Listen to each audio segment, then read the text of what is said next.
কাবুলে জোড়া বিস্ফোরণে নিহতের সংখ্যা ১০০ ছাড়ালো। আইএসের দায় স্বীকার, জড়িতদের কঠিন মূল্য দিতে হবে হুঁশিয়ারি বাইডেনের। কাবুলে আরও বিস্ফোরণের সংখ্যা, পশ্চিমাদের গোয়েন্দা তথ্য থাকার পরও হামলা ঠেকানোর ব্যর্থতা নিয়ে প্রশ্ন বিশ্লেষকদের। হারাম আল শরীফ ঘিরে নতুন উত্তেজনা জেরুজালেমে, নিষেধাজ্ঞা ভেঙে মসজিদ প্রাঙ্গণে ইহুদিদের প্রার্থনা, ইতিহাস বদলানোর অপচেষ্টা, অভিযোগ ফিলিস্তিনিদের।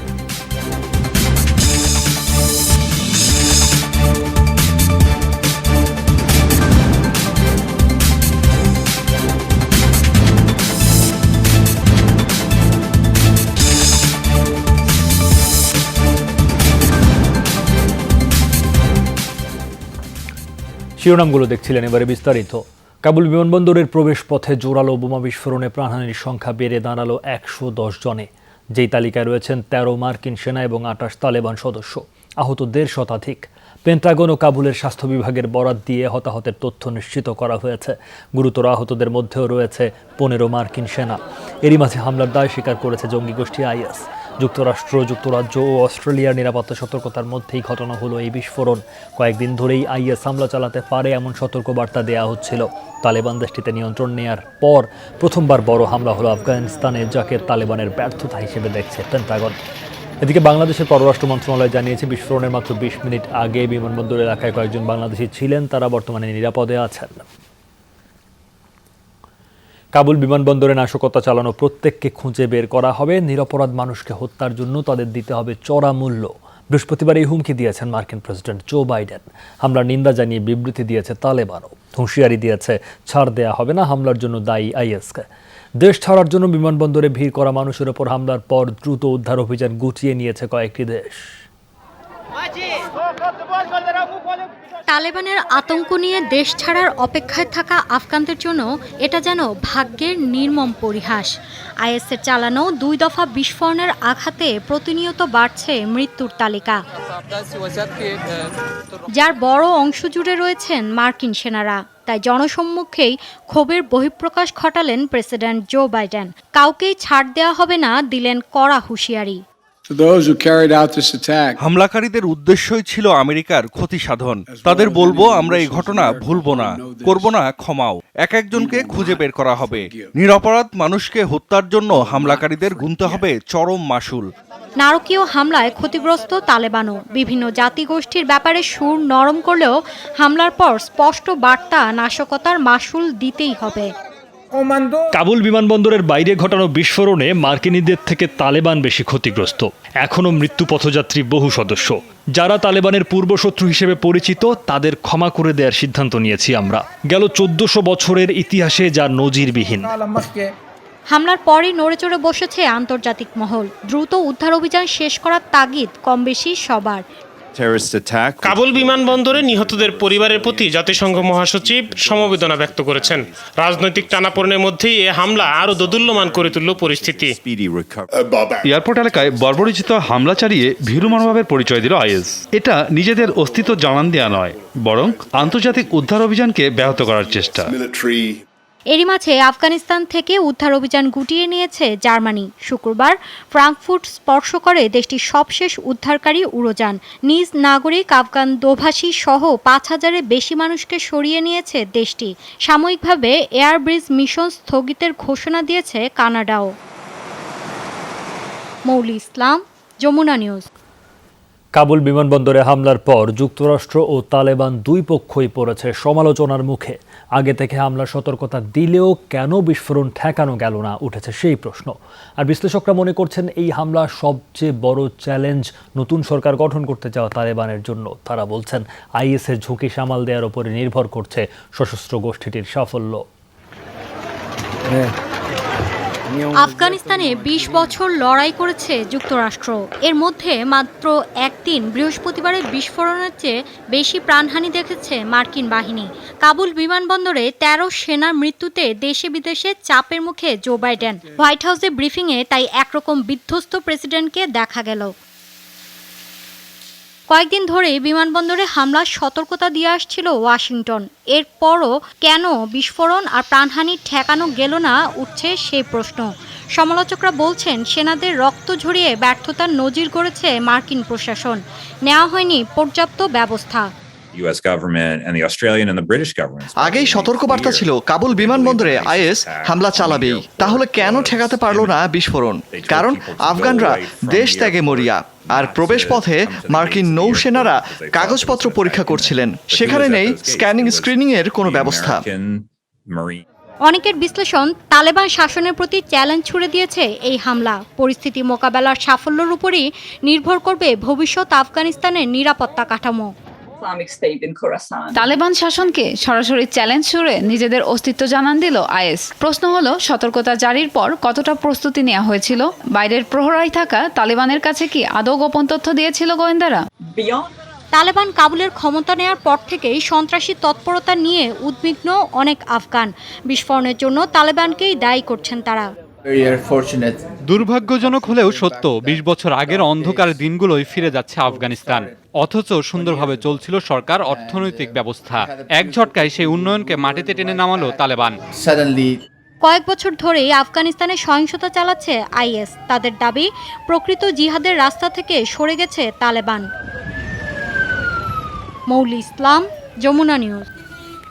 কাবুল বিমানবন্দরের বাইরে আরও রকেট হামলা এবং গাড়ি বোমা বিস্ফোরণের সতর্কতা জারি করল মার্কিন সেনাবাহিনী।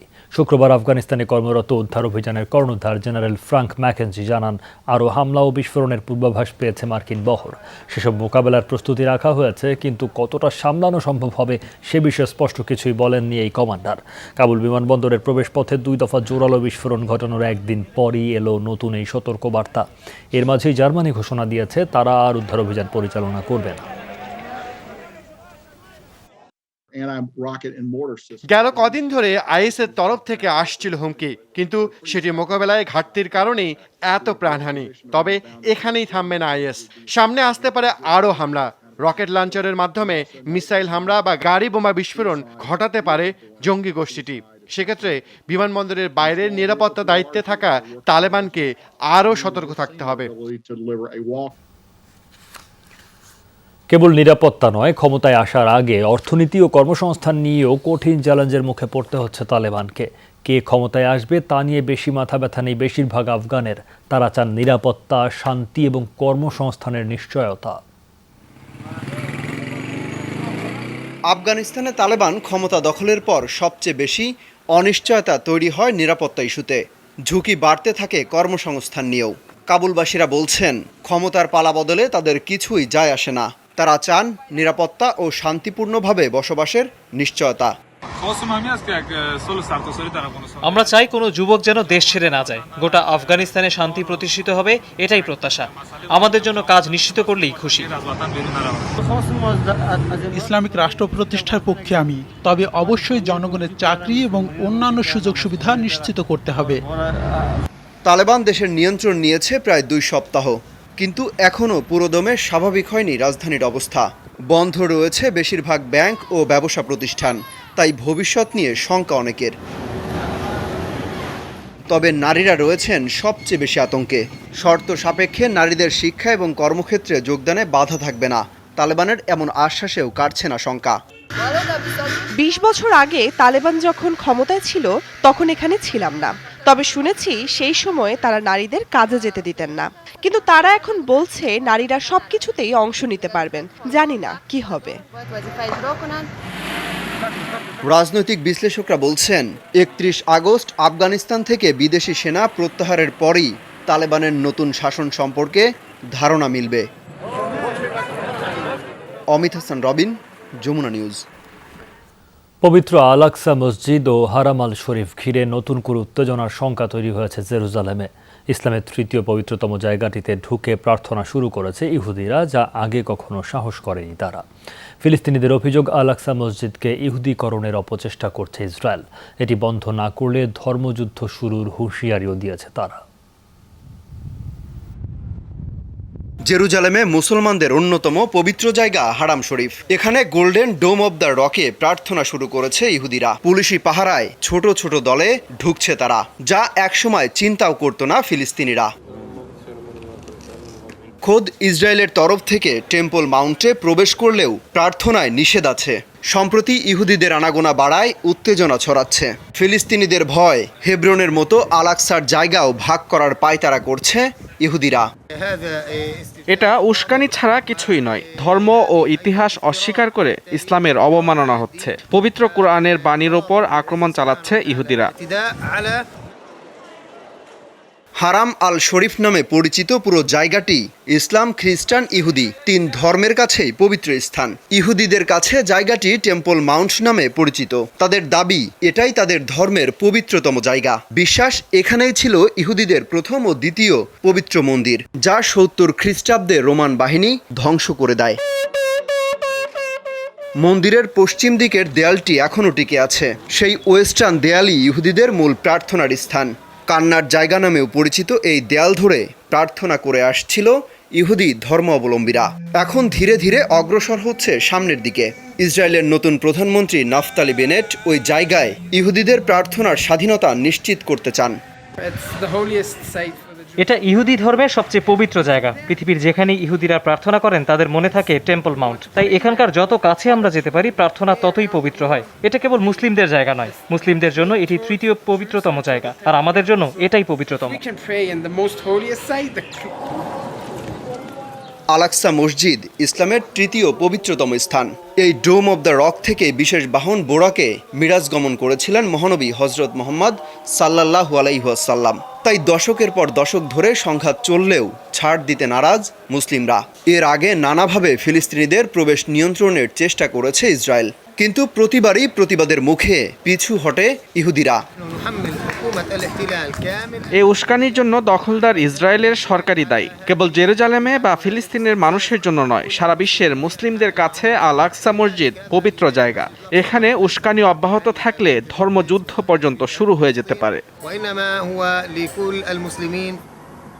1967 সালের যুদ্ধের সময় জেরুজালেম দখল করে নেয় ইসরায়েল। তবে আন্তর্জাতিক সম্প্রদায় এখনও স্বীকৃতি দেয়নি তাদের। বর্তমানে আল-আকসা এলাকাটি নিয়ন্ত্রণ বা পরিচালনা করছে জর্ডানি ফিলিস্তিনি ওয়াকফ প্রতিষ্ঠান। অমিত হাসান রবিন, যমুনা নিউজ। করোনা ভাইরাসে 44,87,000 ছাড়ালো মোট প্রাণহানি। বৃহস্পতিবারও 11,000-এর কাছাকাছি মৃত্যু দেখল বিশ্ব। গেল কদিন ধরেই দৈনিক মৃত্যু সংক্রমণের শীর্ষে যুক্তরাষ্ট্র। বৃহস্পতিবারও মার্কিন মুলুকে 1200-র মতো মানুষ প্রাণ হারালেন করোনায়। নতুনভাবে 1,66,000 মানুষের দেহে মিলল ভাইরাসটি। মৃত্যু তালিকায় দ্বিতীয় অবস্থানে উঠে এসেছে মেক্সিকো। দেশটিতে 24 ঘন্টায় 986 জনের মৃত্যু লিপিবদ্ধ করা হয়। এদিন ইন্দোনেশিয়া 889, ব্রাজিল 875, রাশিয়া 820, ইরানে 694 জনের মৃত্যু রেকর্ড করা হয়েছে। বৃহস্পতিবারও ভারতে মারা গেছেন 493 জন। নতুনভাবে 45,000 মানুষ আক্রান্ত হয়েছেন করোনায়। বিশ্বে মোট শনাক্ত 21.5 কোটির ওপর। করোনা ভ্যাকসিন নিয়ে উন্নত দেশগুলোর আচরণ চরম বৈষম্যমূলক। দরিদ্র দেশগুলো যেখানে ভ্যাকসিন সংকটে, এমন মুহূর্তে উন্নত দেশগুলোর বুস্টার ডোজ প্রয়োগ আন্তর্জাতিক সংহতির অন্তরায়, এমন ক্ষোভ প্রকাশ করেছেন বিশ্ব স্বাস্থ্য সংস্থার আফ্রিকা অঞ্চলের প্রধান। করোনা ভ্যাকসিন বন্টন নিয়ে আমরা চরম বৈষম্য লক্ষ্য করছি। এখনো পর্যন্ত উৎপাদিত ভ্যাকসিনের 75% চলে গেছে উন্নত 10 দেশের কাছে। এদিকে উচ্চ ঝুঁকিতে থাকা সত্ত্বেও আফ্রিকায় টিকার আওতায় এসেছে মাত্র 2% মানুষ। এমন চলতে থাকলে সহসায় মহামারী থেকে মুক্তি পাওয়া সম্ভব নয়। ইথিওপিয়ায় জাতিগত সংঘাতে গেল সপ্তাহে কমপক্ষে 210 জন নিহত হয়েছেন। বৃহস্পতিবার দেশটির মানবাধিকার কমিশন এক বিবৃতিতে এই তথ্য জানায়। ওরোমিয়া প্রদেশে এই সহিংসতা ছড়ানোর অভিযোগ উঠেছে ওরোমিয়া লিবারেশন আর্মি নামের একটি সশস্ত্র সংগঠনের বিরুদ্ধে। তবে হামলার দায় অস্বীকার করেছে সংগঠনটি।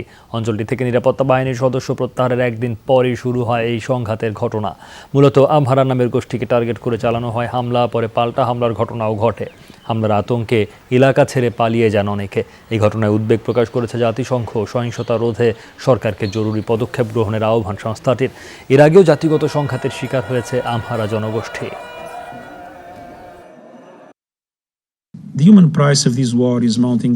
কোনো রকম শর্ত ছাড়াই সব পক্ষকে এই দ্বন্দ্বের অবসান ঘটাতে এগিয়ে আসতে হবে। আমার বিশ্বাস, শান্তিপূর্ণভাবে এ সংঘাতের অবসান সম্ভব। বিরোধের যেসব কারণ আছে সেগুলো দূর করতে হবে। অংশগ্রহণমূলক রাজনৈতিক আলোচনাও ইথিওপিয়ার শান্তি স্থাপনে সহায়তা করবে। প্রবল বন্যা ও ভূমিধসে ভেনেজুয়েলার মেরিদা প্রদেশে কমপক্ষে 20 জনের প্রাণহানি। দক্ষিণ আমেরিকার দেশটিতে এখনও নিখোঁজ 17 জন। মৃতের সংখ্যা আরও বাড়ার আশঙ্কা কর্তৃপক্ষের। টানা কয়েকদিনের বৃষ্টিপাতের সৃষ্টি হয় এই ভয়াবহ পরিস্থিতি। ক্ষতিগ্রস্ত হয়েছে অন্তত 1200 ঘরবাড়ি, ভেঙে গেছে রাস্তাঘাট ও ব্রিজ। ধ্বংসস্তূপ সরিয়ে চলছে উদ্ধার কাজ। প্রশাসন বলছে প্রদেশের অন্তত 55,000 বাসিন্দা ক্ষতিগ্রস্ত। বেশ কিছু এলাকায় যোগাযোগ ব্যবস্থা বন্ধ থাকায় বেগ পেতে হচ্ছে উদ্ধার কর্মীদের। তাণ্ডবের কারণে বিদ্যুৎ বিচ্ছিন্ন হয়ে পড়েছে অনেক এলাকা। দুর্যোগ কবলিত মেরিদের 9টি এলাকায় জারি করা হয়েছে সর্বোচ্চ সতর্কতা।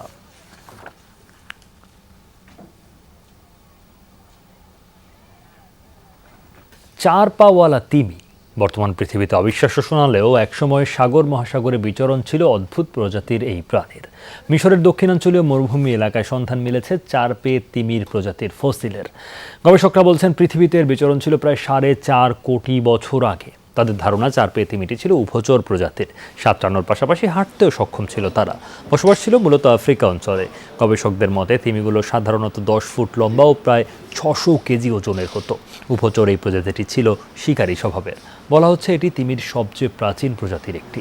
সদ্য পাওয়া এই ফসিল বিশ্লেষণে তিমির বিবর্তনের আরও রহস্য উঠে আসবে বলে আশাবাদ গবেষকদের।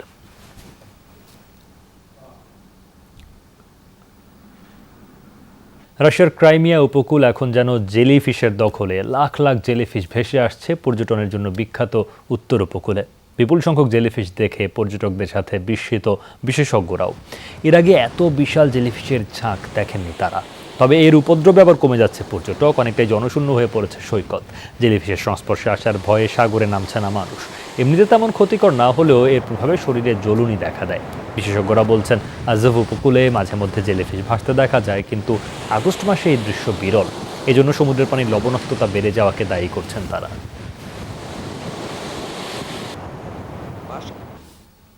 প্রকৃতির খেয়ালি আচরণের আরেকটি নজির দেখল চিলির মানুষ। বিশ্বের অন্যতম শুষ্ক জায়গা হিসেবে পরিচিত আতাকামা মরুভূমিতে শুরু হলো তুষারপাত। বৃহস্পতিবার মরুভূমির এল সালভাদোর এলাকায় দেখা যায় বিরল এই দৃশ্য। অল্প স্বল্প নয়, বেশ ভারী তুষারপাত হয় কয়েক ঘন্টা। প্রায় 6 ইঞ্চি পুরু বরফের আস্তরণে ঢাকা পড়ে মরুভূমির বিস্তীর্ণ এলাকা। পৃথিবীর সবচেয়ে শুষ্ক মরুভূমি হিসেবে বিবেচনা করা হয় আতাকামাকে। বছরে গড়ে মাত্র 12 থেকে 16 মিলিমিটার বৃষ্টি হয় প্রশান্ত মহাসাগর পাড়ের রুক্ষ জায়গাটিতে। বিরল তুষারপাতের ঘটনায় তাই আলোড়ন পড়েছে এল সালভাদোরের বাসিন্দাদের মধ্যে। অনেকেই মেতে ওঠেন বিরল এই সৌন্দর্য উপভোগে। বিজ্ঞানীদের ধারণা জলবায়ু পরিবর্তনের প্রভাবেই আগস্টে বিরল এই তুষারপাত মরুভূমিতে। তুল কালাম কাণ্ড ঘটল আর্মেনিয়ার পার্লামেন্টে। বুধবার রীতিমতো মারামারিতে জড়ান আইন প্রণেতারা। অধিবেশন চলাকালে সাবেক প্রতিরক্ষা মন্ত্রীকে দেশদ্রোহী আখ্যা দেন সরকারের এক মন্ত্রী। সেটি নিয়ে বিবাদে জড়ায় দুই দল। হাতের কাছে যা পান সেটাই ছুঁড়ে মারেন পরস্পরের দিকে। পরিস্থিতির নিয়ন্ত্রণে অধিবেশন মুলতবি ঘোষণা করেন স্পিকার। রীতিমতো টেনে হিচড়ে এমপিদের আলাদা করে নিরাপত্তা রক্ষীরা। বিতর্কিত নাগর্ণ কারাবাখ ইস্যুতে আজারবাইজানের কাছে পরাজয় বরণের পর থেকেই চাপে রয়েছে দেশটির সরকার।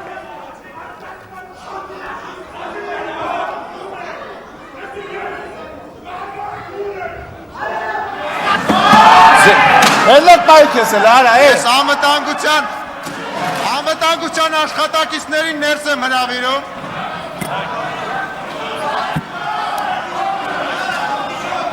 Ընդմիջում